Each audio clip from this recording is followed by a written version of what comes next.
Look at the modern world carefully. The richest nations on earth are mostly former colonial powers, and the poorest are former colonies. Is this just a coincidence, or did colonialism change the global economy forever? Because colonialism wasn't just about flags or areas or territories, it was an economic machine. A machine designed to extract wealth from one part of the world and transfer it to the other. Empires did not become rich accidentally, they became rich systematically. So let's understand this dark economics behind colonialism in this episode of The Other Side.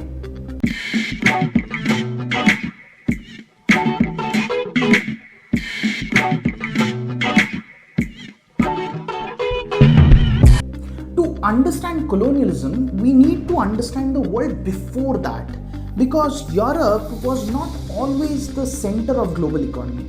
In the early 1700s, India and China together accounted for nearly half of the world's economic output. India alone was one of the biggest manufacturing economies. Indian textiles, steel, shipbuilding, handicrafts were respected globally. Bengal region in India was so economically diverse that the European traders described it as unbelievably wealthy. Meanwhile, Europe was still fragmented, less industrialized, and weaker economically compared to the Asian powers. Europe did not enter as the wealthiest civilization, it became rich later. Then came the age of colonial expansion. Spain, Portugal, Britain, France, the Netherlands. These powers were not expanding for charity, they were expanding for profit. Now, the colonial economic model was actually very simple. Step 1, take control of a territory. Step 2, extract raw materials cheaply. Step 3, use these raw materials to industrialize Europe. And step 4 was actually to sell the finished products back to colonies.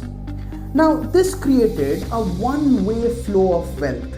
Resources flowed out of colonies, money flowed into Europe. Colonies were not developed, they were optimized for extraction. Nowhere is this more visible than in India. Before British rule, India was one of the largest exporter of textiles. Indian cotton and silk were in massive demand. But Britain had a problem. It wanted to industrialize, and for that it needed three things: cheap raw material, large market, and capital. And India provided all the three. So raw cotton from India was exported to British factories. Those factories produced machine-made cloth, and that cloth was then sold back to Indians. India stopped competing with Britain and started feeding Britain. Local Indian industries slowly collapsed, traditional textile workers lost livelihoods, and handmade Indian products could not compete with industrial British manufacturing. Over time, India's share of global manufacturing sharply declined. Britain industrialized, whereas India deindustrialized. But the extraction was not limited to trade. British colonial system imposed heavy taxation. Farmers were forced to produce cash crops. Fertile agricultural food producing land was converted into export oriented agriculture. In many regions, farmers were forced to grow indigo, opium, or cotton, and this had devastating consequences. During the Bengal famine in 1943, millions lost their lives. Yet, these kind of exports continued because protecting economic flows was prioritized over protecting lives. The colonial economies were designed for imperial profit, not local welfare. Africa experienced a different version of the same system. European powers divided Africa in the Berlin Conference in 1884. Borders were drawn using rulers on maps, often ignoring ethnic groups, existing kingdoms, and cultures. And the goal was very simple: resource control. Belgium extracted rubber from Congo, Britain extracted gold and diamonds, France extracted agricultural wealth. Even infrastructure followed extraction logic.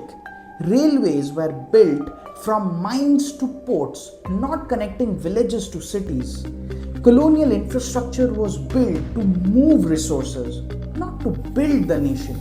Now, the wealth extracted from the colonies did not simply just disappear, it helped finance Europe's transformation. Colonial profits entered banks, insurance companies, factories, shipping industries, and global trade networks.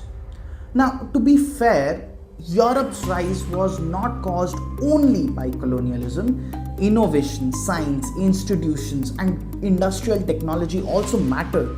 But colonialism gave European powers a massive advantage. It is easier to industrialize when an empire is feeding your economy. Colonialism officially ended after World War II, but many economic patterns survived. Like many former colonies, still mainly export raw materials. Many still import expensive finished products. Some countries continue to suffer instability caused by colonial era borders, and global economic systems still favor richer nations.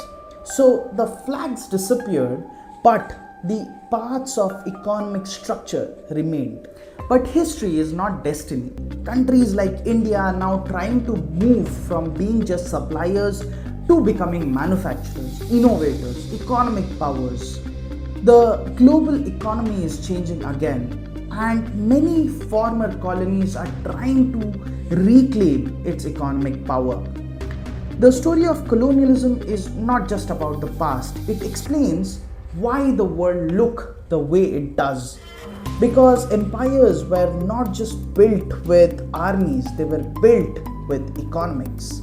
So that's it for today, guys. I hope you like the video. If you enjoy watching our content, please do subscribe to the channel, because we are going to break down geopolitics and economics in a way that makes sense for all of us. See you in the next one soon. Till then, stay happy, stay diplomatic. This is Dev this side, signing off. Peace.